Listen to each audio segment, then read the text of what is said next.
this car park closed? Is it actually like fully closed? I just want to like make video. Viewpoint car park closed in line with the Okay, well I just want to quickly just record video.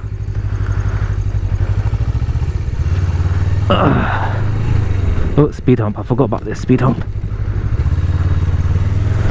I know the park is closed, but it's just literally but there's people all around here. They've all parked up on the road outside there. But anyway, I just want to I just hope I don't get a puncture. I know I've got my puncture kit with me, but I'd rather still just not get a puncture. Oh shit, so much stones. Just don't slip. Oh, see, that's what I'm talking about right there. So I've made my way up here. It's a lovely view. I have taken photos up here. If you guys have been on my Instagram for long enough, you know I've taken my CBR over there and taken some pictures. The car park, as you can see, people are parking up outside the gates. Luckily I was able to sneak this in through, so I'm going to make this quick before somebody comes in and gives me a spanking. So here it is. This is my GS500E 2008. I made the CBR first because I was riding and I was like, you know what, let me actually do the same thing on the CBR, which is a video I just posted up. Made go live for public on Sunday. It was live for the Patreons and people that have bought stickers. It was live for them on Saturday.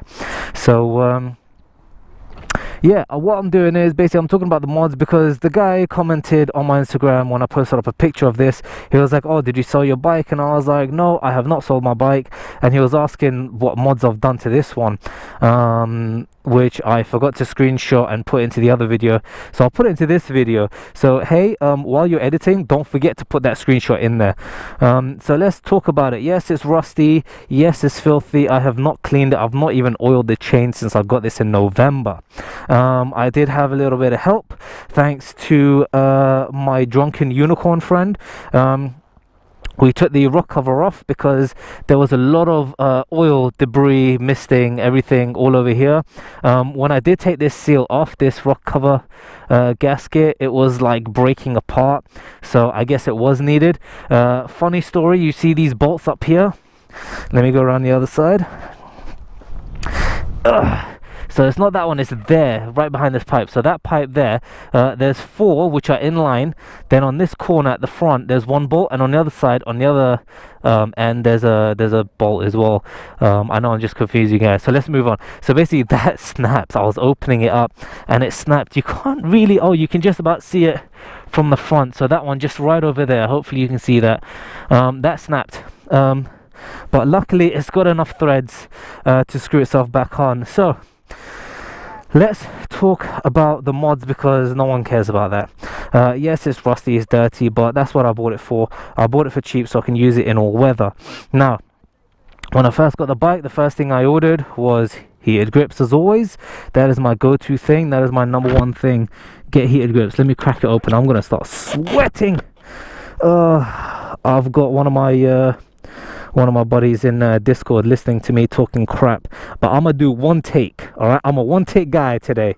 I'm not doing no 10 takes. All right, so these are not the original handlebars. I think one of the previous owners, I forgot how many owners this has had, maybe like 3 or 4. These are not the original. These are Renthal bars, which, okay, cool. Renthal, yeah, everyone loves Renthal. I don't care. I think there's a fly in my helmet. So yeah, heated grips. He's laughing at me. Heated grips. I got these wind guards. Now let me pop the key in and show you guys. These wind guards were a must. Like when I saw them, I thought, you know what, this is going to be brilliant. I was looking for wind guards to help me with because I bought this in the winter. Now you can kind of see it. It's kind of white. But at night time you'll really see it properly, and when you're right at the angle, when the bike's upright, you'll see it better. This does actually light up all the way. This side you can see it alternating between orange and white because it does have indicators inside them. So there's 3 wires in this. One obviously goes to neutral, one goes to the positive indicator, the other one goes to the positive light, and that's how that happens. So moving on, The next thing I wanted to really put on was the horn. The horn is absolutely hilarious. It is one of the best things. When I go, I'm gonna get my phone and get the decibel meter that I used in the beginning. I think it was 115 decibels, the stock horn. This one is actually beautiful. I've not measured it and I can't wait to measure it, so I'm going to put it in the same place that I did, which is right here on the mudguard, and I'm going to measure the decibels. So yeah, the horn, wind guards, the heated grips, and then I also ordered a back box because I was using this for work. I need to carry my change of clothes, I need to carry food, I need to carry my you know, other stuff as well. So I got this big box. Now when it first arrived, I was like, wow, that's massive, oh my god. But I'm actually quite glad that I bought a big one, because the amount of stuff I've had to shove in there is you know, luckily I got a big one because that fits a lot of stuff. Mods, what are the mods? Well, I took my BMX X grip holder. This is not a RAM mount, this is an X grip holder. As crap as it is performing pretty well. It does hold the phone when I need it to. It's out of the way. Obviously if it was anywhere else it would be in the way, so I clamped it on right here and it's holding beautifully. The heated grip is held on by some DIY thing that was supposed to be temporary, but it's kind of becoming permanent. I do need to fix that.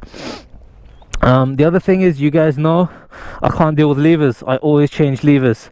On all three bikes that I've had, the CBR 125 2013, CBR 600RR 2011, and now the GS500E 2008, I have to get levers. So grips, levers is what I do. Screen is not always something that I go to. I spoke about it a little bit in the previous one. The reason why I got the screen on this is because as I was riding in the winter, a lot of air was hitting my chest and I was just recovering from a chest infection. Well, no, wait, that's a lie. I got this screen before I started getting the chest infection. I bought this bike in November. Started riding in December. I think roughly about January time I started getting the screen. So yeah, screen. Let's see what else. Oh yes, stupid guy. So someone decided it was an amazing aesthetic piece to have this cigarette port. Let me open it. Look at that, that's already rusty because of condensation. So they thought it was a brilliant idea to put this on the handlebar, have the cigarette adapter to USB and wrap it in a plastic bag, and they thought, you know what, that's going to look amazing. No, I ripped it all off. I put it in the back box. If I need it, I need it. If not, I'll keep it closed. I do need to unplug it, so take out the fuse to make sure there's nothing going through it, and clean off all that rust, because that is really bad. So that's basically it. I've not done a lot to it. I mean, again, when I got the bike, it had the cage, so that's protecting the engine, which is fantastic. I'm happy about that, because they're about, I think, like 50 to 100 pound. You might be able to find like cheaper here and there. So cage, rental bars, obviously because the guy dropped it and slid it, like there's scratch marks on the exhaust and some dents, some scratch marks and dents here and there. I'm not dumb, I know what's going on. The forks were leaking, they still are leaking. I've actually changed the seals and I put these protectors on, which is what I just forgot now. So I put the fork protectors on too. These are rubber, not plastic, by the way, the top piece. So yeah. The brake fluid was disgusting. I did a full flush. Rear brake did a flush and I cleaned them up. Had help from London Stickers boy, Mr. Vegan Biker, who's changed his name. Cleaned out the front, I cleaned out the back. You know, that's how we do. You know, one man takes the front, one man takes the back, and then you high five in the middle. So so yeah, let's go top to bottom what this bike has. Engine cage, handlebars, cigarette lighter charger, and then stuff that I've put on it, which is the horn, very loud. We're going to test that in a minute. Heated grips, short adjustable levers, wind guards that also have lights and indicator lights on them, screen because I had to, because it was slapping me in the chest. Here's the control module right here for the heated grips, X grip, phone holder, and the back box. I think that's about it. Now there is I did have a problem. I want to take that lever off and adjust it, but then I never tightened it back on, and then I completely messed up the teeth onto it. So what I ended up doing is getting some plumber's tape, which is PTFE tape. It's white tape, and I wrapped it on, put it on, and it saved me. I was able to get home, and then that wore out. So I took amalgamating tape, which I thought was an electrical insulation tape, which is what you would do when you're cabling, but it turns out that's also plumbing tape. But it's fantastic for electrical cables. It's non-adhesive, it sticks to itself, it's like self-adhering. I just did like one layer and squashed the thing on it, and I need to actually move it one step down, but I don't have any tools on me, and I'm not going to end up fighting, because you need to put a screwdriver in there, bang the crap out of it to open it and be able to move it. So that's the job for another day. The bolt's gone. I've got it held on with a zip tie. You can't see it because this plate's in the way, but it's held on with a zip tie. I think that bolt doesn't even screw on fully, but hey, it is what it is.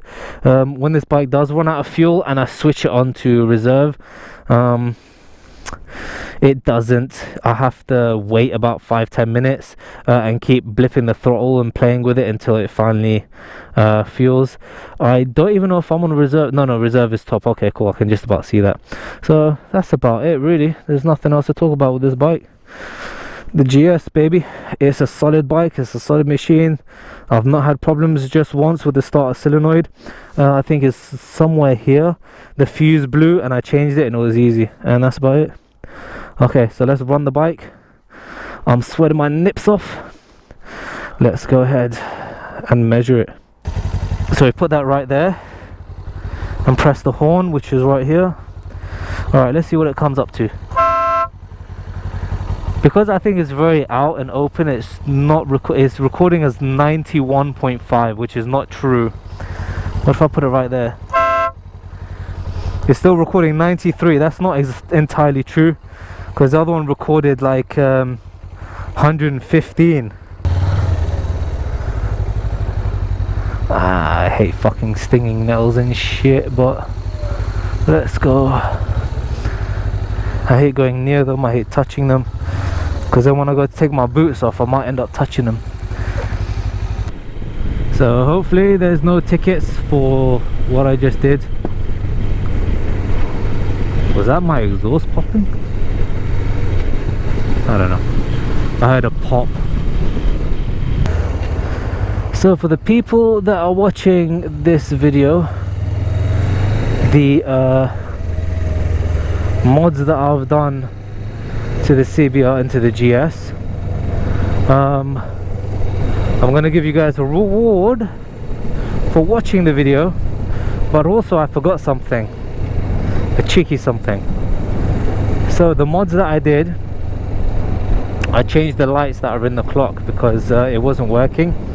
I think the wire was a little bit messed up inside the little 501 socket. So I went online and it wasn't even that much, it was cheap. I bought the little socket that comes with a bit of wire so you can solder it. It's like a replacement part. So I chopped them off, soldered them on, and used a small bulb, which I shouldn't have. I should have just went for a regular one, but yeah, I had to make it fit. But it was a little bit brighter and brighter and nicer. It was clearer. You know, when you get that yellow, it's a bit dull, it's not very clear. So that's something else that I did. So diversion, wait, which way is diversion? I don't even know which way, man. Back to what I was talking about, change the lights. And I'm pretty sure that's about it. I haven't done anything else. So now I have designed t-shirts with the help of Critical Hunter. Through some ideas at him, I said, you know, this, that, whatever, and he helped make some edits, and I'm gonna throw it up on the screen now. This is the t-shirt. Let me know what you guys think. Let me know if you guys like this. If you guys do,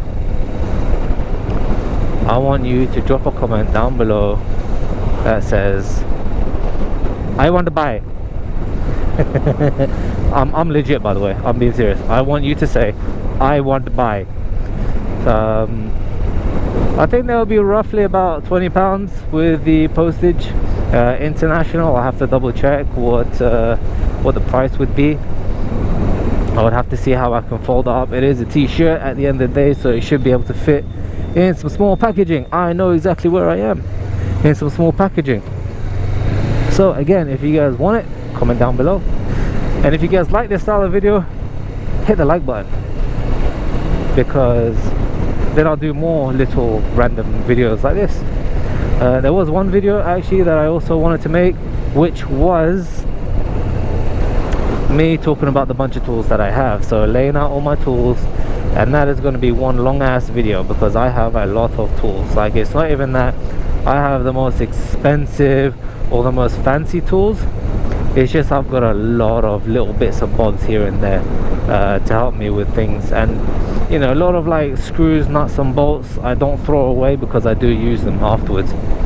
So if you're interested, drop a comment and say that you want to see the toolbox video. Alright, I'm gonna just make my way through the nonsense now. I'm not undertaking, I am actually in a lane. It's not my fault that they're all parked up there. So yeah, till next time guys, peace out, bye.